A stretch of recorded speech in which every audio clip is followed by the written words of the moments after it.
आज मैं गोदान की समीक्षा करने जा रही हूँ।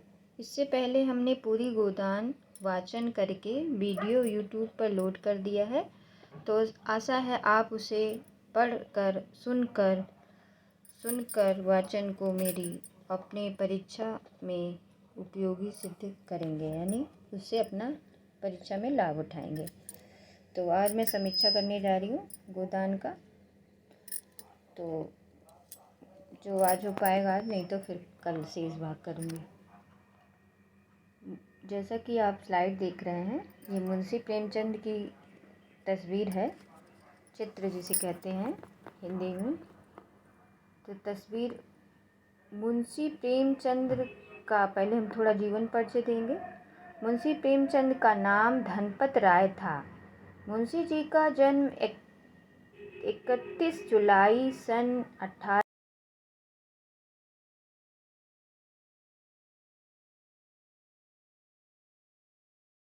लम्ही नामक गांव में हुआ था। मध्यम परिवार में जन्म लेने के कारण अभाव और असुविधाओं के बीच जनजीवन को उन्होंने बहुत ही गहराई से देखा। अपना जीवन उन्होंने साहित्य के प्रति समर्पित कर दिया।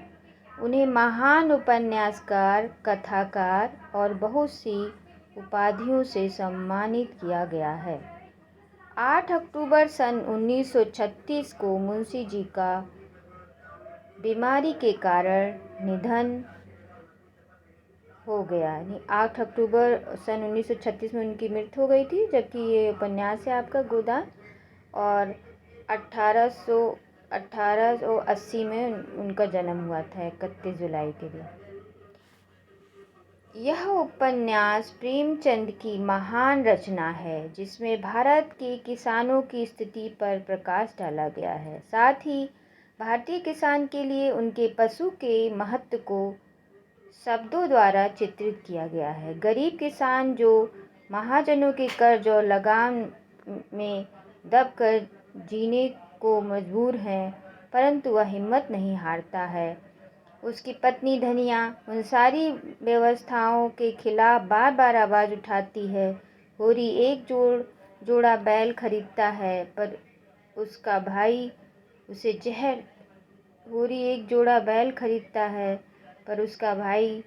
जहर देकर मार डालता है, जिसके कारण होरी का पूरा परिवार तबाह हो जाता है। यानी गाय भी खरीदता है तो गाय को उसका भाई जहर दे देता है और उनके पूरा परिवार उस चक्कर में बर्बाद हो जाता है। ये इसमें समीक्षा।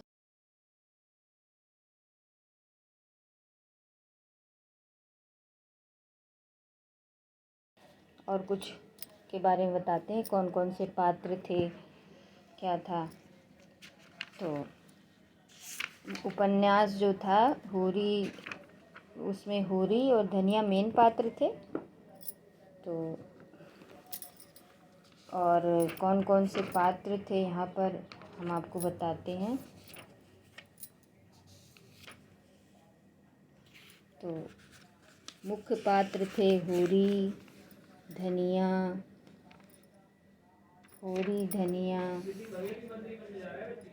गोबर उसका बेटा, शोभा और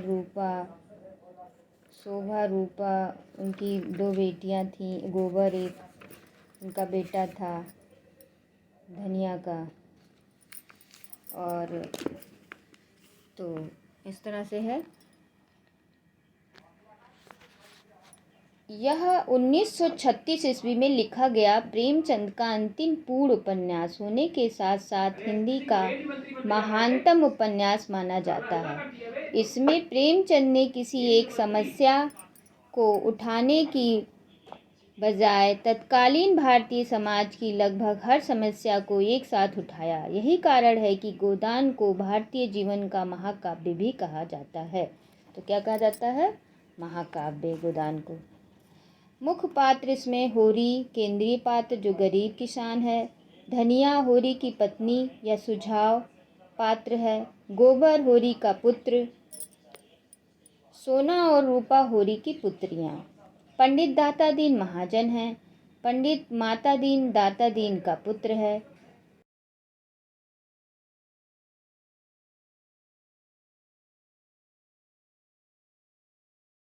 हैं उनके पात्र। झुनिया, सीलिया, भोला, नोहरी, हीरा, पुनिया, शोभा, ये हैं महिला पात्र। राय साहब और उनकी बेटी मीनाक्षी, राय साहब और उनकी बेटी मीनाक्षी। और उसके बाद डॉक्टर मेहता दर्शन शास्त्र के विद्वान और प्रोफेसर हैं। मिस मालती आधुनिक स्त्री डॉक्टर हैं, जो डॉक्टर हैं, पढ़िए डॉक्टर। सरोज मालती की बहन है। मिस्टर खन्ना मिल मालिक और बैंकर हैं। गोविंदी खन्ना की पत्नी व आदर्श भारतीय स्त्री है। संपादक ओकारनाथ, मिस्टर तक्खा और मिर्जा खुर्शीद हैं। संपादक हैं ओकारनाथ, मिस्टर तक्खा और मिर्जा खुर्शीद भी हैं इसमें, तो संपादक हैं ओकारनाथ जी हैं। अब प्रमुख उदाहरण इनमें क्या क्या है देखिए, कथन क्या क्या है। जब जो आपके परीक्षा में आ सकता है वो मेन कथन बताएंगे। अभी तक आपको मैंने उपन्यास पूरी पढ़ के सुना दी। जब दूसरे के पांव तले अपनी गर्दन दबी हुई तो उन पाँव को सहलाने में ही कुशलता है, होरी धनिया से कहता है जब वो राय साहब के घर जाता है।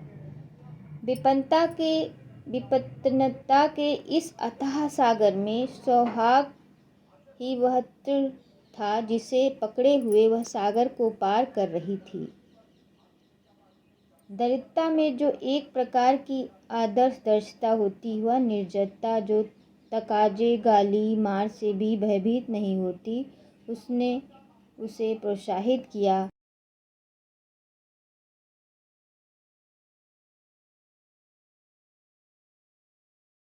कितनी शुद्धा है। किसान पक्का स्वार्थी होता है, इसमें संदेह नहीं। उसकी गांठ से रिश्वत के पैसे बड़ी मुश्किल से निकलते हैं।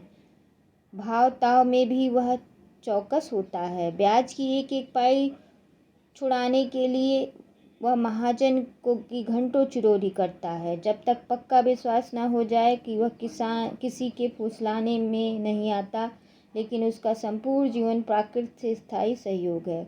वृक्षों में फल लगते हैं, उन्हें जनता खाती है। खेतों में अनाज होता है, वह संसार के काम आता है। गाय के थन में दूध होता है, वह खुद पीने नहीं जाती, दूसरे ही पीते हैं। मेघों में वर्षा होती है, उससे पृथ्वी तृप्त होती है। ऐसी संगति में कुसंगत स्वार्थ के लिए कहाँ स्थान। होरी किसान था और किसी के जलते हुए घर में हाथ सेकना उसने सीखा ही नहीं था। तो होरी की वो कथन थे सारे। और धनिया वो जो उनके विचार हैं वो रखे गए हैं, जो उन लोग के जो कर्तव्य और भावनाएं। संकट की चीज लेना पाप है, यह बात जन्म जन्मांतर में से उसकी आत्मा का अंश बन गई थी। सैमरी और बेलारी दोनों अवध प्रांत के गांव में है। सैमरी और दो गांव थे बेलारी। होरी बेलारी में रहता था और राय साहब अमरपाल सिंह सैमरी में रहते थे। होरी कहाँ रहता था? बेलारी में। और राय साहब अमरपाल सैमरी में रहते थे। क्वेश्चन पूछा जाता है। संपत्ति और शहीरता से बैर है। हम भी दान देते हैं, धर्म करते हैं, लेकिन जानते हो क्यों? केवल अपने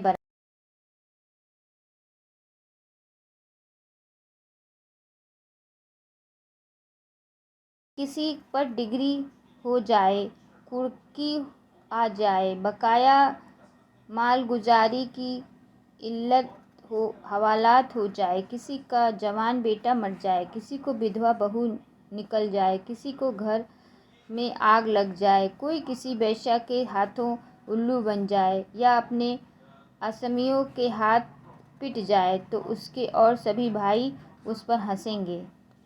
बगले बजाए मानो सारे संसार की संपदा मिल गई हो, और मिलेगा तो इतने प्यार से जैसे हमारे पसीने की जगह खून बहने को तैयार हो। यह राय साहब होरी से कहते हैं जब वो उनके घर जाता है।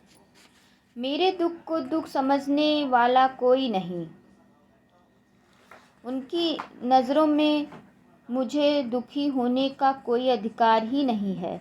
मैं अगर रोता हूँ तो दुख की हंसी उड़ाता हूँ। मैं अगर बीमार होता हूँ तो मुझे सुख होता है।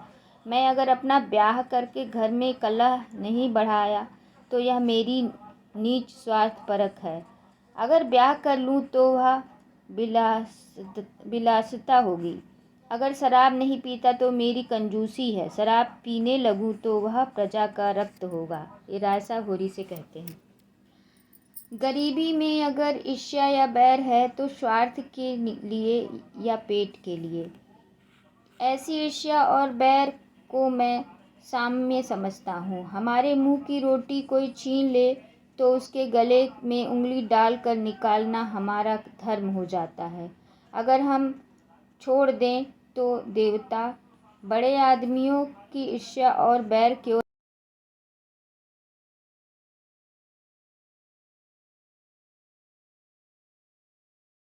आनंद मिलता है। राय साहब होरी से कहते दुनिया समझती हम बड़े दुखी हैं।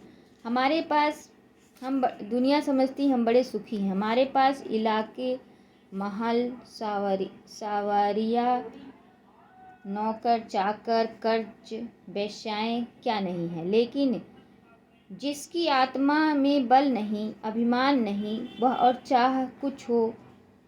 चाहे कुछ हो आदमी नहीं। जिसे दुश्मन के भय के मारे रात को नींद न आती हो, जिसके दुख पर सब हंसे और रोने वाला कोई न हो, जिसकी चोटी दूसरों के पैर के नीचे दबी हो, जो भोग विलास के नशे में अपने को बिल्कुल भूल गया हो, जो हुकुम के तलवे चाटता हो और अपने अधीनों का खून चूसता हो, उसे मैं सुखी नहीं कहता। हीरा साहब कहते हैं साहब शिकार खेलने आए या दौरे पर मेरा कर्तव्य है कि उसकी दुम के पीछे लगा रहूं। उनकी भौं पर सिकन पड़ी और हमारे प्राण सूखे। उन्हें प्रसन्न करने के लिए हम क्या नहीं करते। राय साहब कहते हो केवल अफसरों के सामने दुम हिलाकर किसी तरह उनके कुपात्र बने रहना और उसकी सहायता से अपनी प्रजा पर आतंक जमाना ही हमारा उद्यम है। मैं तो कभी कभी सोचता हूँ कि अगर सरकार हमारे इलाके छीनकर हम अपने रोजी के लिए मेहनत करना सिखा दे तो हमारे साथ महान उपकार करे। और यह तो निश्चय है कि अब सरकार भी हमारी रक्षा न करेगी। हमसे अब उसका कोई स्वार्थ नहीं निकलता।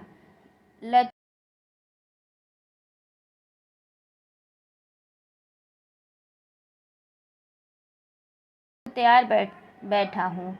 ईश्वर वह दिन जल्द लाए। राय साहब होरी से हमारी गर्दन दूसरों के पैर के नीचे दबी हुई है। अक्कड़ कर निवाह नहीं हो सकता। होरी गोबर से तो फिर अपना इलाका हमें क्यों नहीं दे देते। हम अपने खेत बैल हल कुदाल सब उन्हें देने को तैयार हैं। करेंगे बदला। यह सब धूर्तता है। निरी मोट मर्दी जिससे दुख होता है वह दर्जनों मोटरें नहीं रखता, महलों में नहीं रहता, हलवा पूरी नहीं खाता और ना नाच रंग में लिप्त रहता है। मज़े से राज का सुख भोग रहे हैं, उस पर दुखी हैं। गोबर होरी से कहता है जब वो उनकी बात बताते हैं जाके अपने बेटे से। जायदाद किसी से छोड़ी जाती है वही छोड़ देंगे। हमी को खेती से क्या मिलता है। एक आने नौकरी की मजदूरी भी तो नहीं पड़ती। जो 10 रुपये महीने का भी नौकर है वह भी हमसे अच्छा खाता पहनता है, लेकिन खेतों को छोड़कर तो छोड़ा नहीं जाता। खेती छोड़ दें तो और क्या करें। नौकरी कहीं मिलती है, फिर मर्जाद भी तो है। मर्जाद भी तो पालना ही पड़ता है। खेती में जो मर्जाद है वह नौकरी में तो नहीं। इसी तरह जमींदार का हाल भी समझ लो। होरी गोबर से कह रहा है भगवान ने तो सबको बराबर ही बनाया है। यह बात नहीं है बेटा। छोटे बड़े भगवान के घर से बनकर आते हैं। संपत्ति बड़ी तपस्या। भगवान ने सबको बराबर बनाया है। यह बात नहीं है बेटा।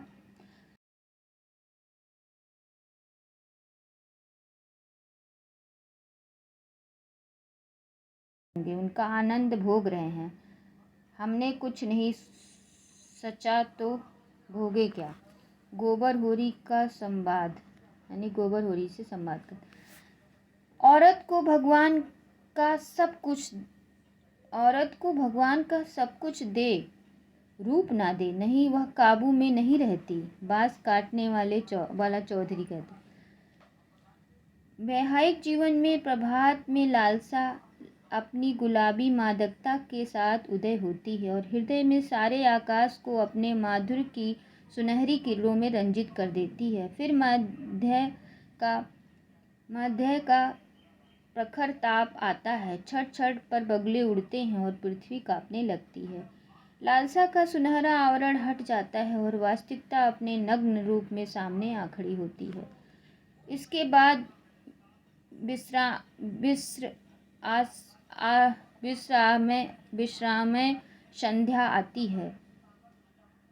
विश्राम संध्या आती है, शीतल और शांत। जब हम थके हुए पथिकों की भांति दिन भर की यात्रा का वृत्तांत कहते और सुनते हैं, तटस्थ भाव से, मानो हम किसी ऊंचे शिखर पर जा बैठे हों, जहाँ नीचे का जनरव हम तक नहीं पहुँचता। जीत कर आप अपने धोखेबाजियों की डींग मार सकते हैं। जीत में सब कुछ माफ़ है। हार की लज्जा तो पी जाने की वस्तु होती है। शेष माया जाल बड़ी बड़ी मछलियों को भी फंसाता है। छोटी मछलियाँ या तो उसमें फंसती ही नहीं या तुरंत निकल जाती हैं। इसके लिए वह घातक जल कीड़ा की वस्तु भय की नहीं।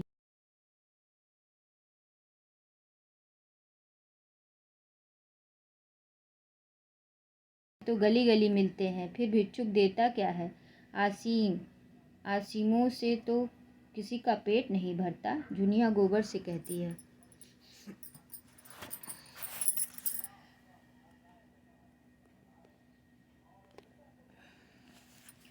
वह ऐसी प्रेम चाहती थी जिसके लिए वह जिए और मरे, जिस पर वह अपने को समर्पित कर दे। वह केवल जुगनू की चमक नहीं, दीपक का स्वार्थी प्रकाश चाहती थी। वह केवल जुगनू की चमक नहीं, दीपक का स्थायी प्रकाश चाहती थी। जान देने का अर्थ है साथ रहकर निवाह करना, एक बार हाथ पकड़कर उम्र भर निबाह करते रहना, चाहे दुनिया कुछ कहे, चाहे माँ बाप, भाई बंद, घर द्वार सब कुछ छोड़ना पड़े। जुनिया गोबर से कहती है। बड़े आदमियों की बातें कौन चलाए, वहाँ जो कुछ करे सब ठीक, उन्हें तो बिरादरी और पंचायत का भी डर नहीं। जुनिया गोबर से। बहुत करके तो मर्द ही औरतों को बिगाड़ते हैं। जब मर्द इधर उधर ताक झाँक करेंगे तो औरत भी आंख लड़ाएगी। मर्द दूसरी औरतों के पीछे दौड़ेंगे तो औरत भी जरूर मर्दों के पीछे दौड़ेगी। मर्द का हरजाईपन औरतों को भी उतना ही बुरा लगता है जितना औरत का मर्द को। जुनिया गोबर से। सद्भावना करते हुए स्वार्थ नहीं छोड़ सकता और चाहता हूँ कि हमारे वर्ग को शासन और नीति के बल पर अपना स्वार्थ छोड़ने के लिए मजबूर कर दिया जाए। इसे आप कायरता कहेंगे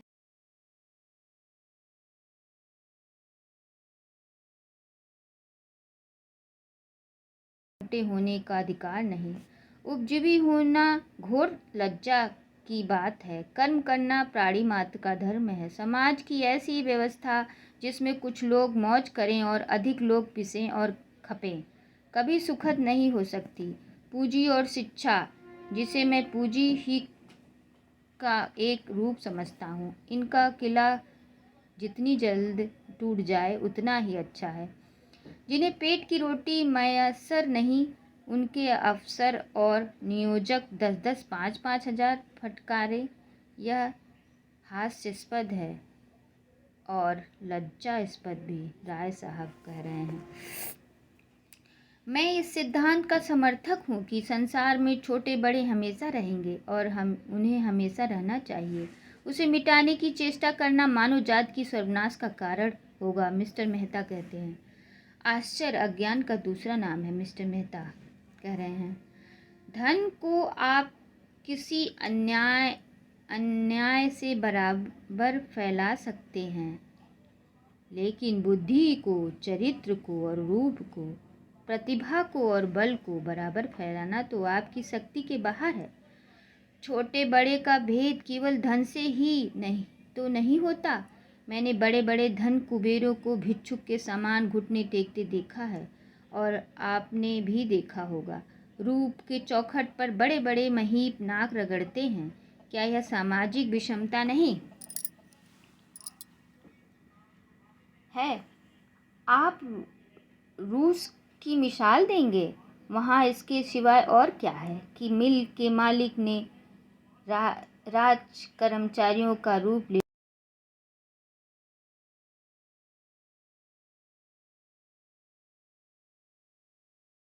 कह रहे हैं। बुद्धि अगर स्वार्थ से मुक्त हो तो हमें उसकी प्रभुत्ता मानने में कोई आपत्ति नहीं। समाजवाद का यही आदर्श है। हम साधु महात्माओं के सामने इसलिए सिर झुकाते हैं कि उनमें त्याग का बल है।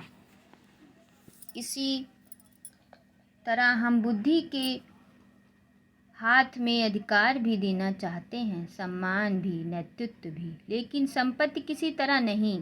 बुद्धि का अधिकार और सम्मान व्यक्ति के साथ चलता जाता है, लेकिन उसकी संपत्ति विष बोने के लिए उसके बाद और भी प्रबल हो जाती है। बुद्धि के बगैर किसी समाज का संचालन नहीं हो सकता। हम केवल इस बिच्छू का डंक तोड़ देना चाहते हैं। राय साहब कह रहे हैं कि हम बिच्छू का डंक तोड़ना चाहते हैं, यानी बुद्धि राज करे, इसके पास बुद्धि होता है वही। लिखते तो वह लोग हैं जिनके अंदर कुछ दर्द है, अनुराग है, लगन है। जिन्होंने धन और भोग विलास को जीवन का लक्ष्य बना लिया है, वह क्या लिखेगा? संपादक पंडित ओकारनाथ कह रहे हैं, मेरे लिए धन केवल उन सुविधाओं का नाम है जिनमें मैं अपना जीवन सार्थक कर सकूं। धन मेरे लिए बढ़ने और फलने फूलने वाली चीज़ नहीं, केवल साधना है। मिस्टर मेहता कह रहे हैं, मुक्त भोग आत्मा के विकास में बाधक नहीं होता। विवाह तो आत्मा को और जीवन को पिंजरे में बंद कर देता है। मिस्टर मेहता कहते हैं, विवाह को मैं सामाजिक समझौता समझता हूँ और उसे तोड़ने का अधिकार न पुरुष को है न स्त्री को। समझौता करने के पहले आप स्वाधीन हैं। समझौता हो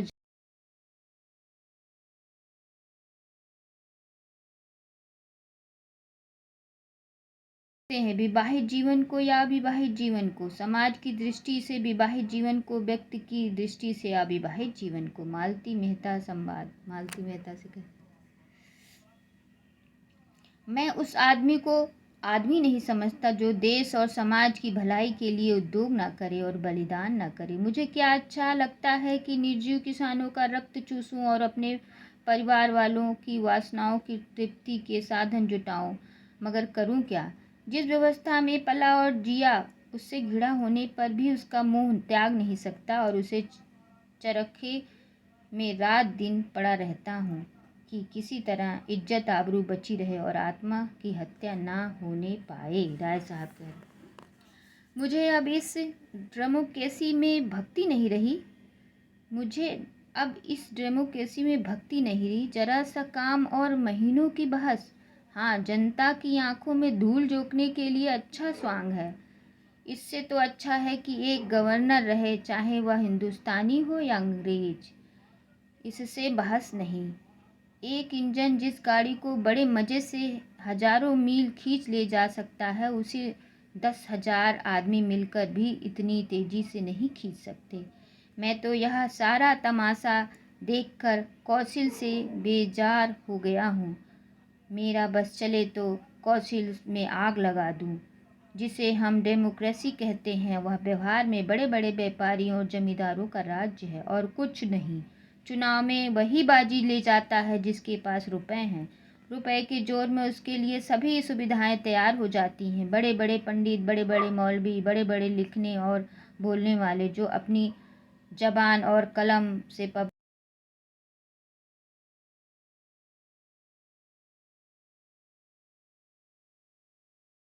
माथा रगड़ते हैं। मिर्ज़ा खुर्शीद कह रहे हैं, घर में तलाशी होने से किसकी इज्जत जाती है? अपनी मेहरिया को सारे गांव के सामने लतियाने से इसकी इज्जत नहीं जाती है। घर में तलाशी होने से इसकी इज्जत जाती है और मेहरिया को सारे गांव के सामने लतियाने से इसकी इज्जत नहीं जाती है। धनिया कह रही हैं। तो अब अगले पार्ट में। तो नमस्कार। आशा है अगर आप पिछले सारे वीडियो का वाचन सुन लें, उपन्यास पूरी, तो आपको अच्छे से समझ पाएंगे। नहीं तो आप इसे भी सुनकर लाभ उठा सकते हैं।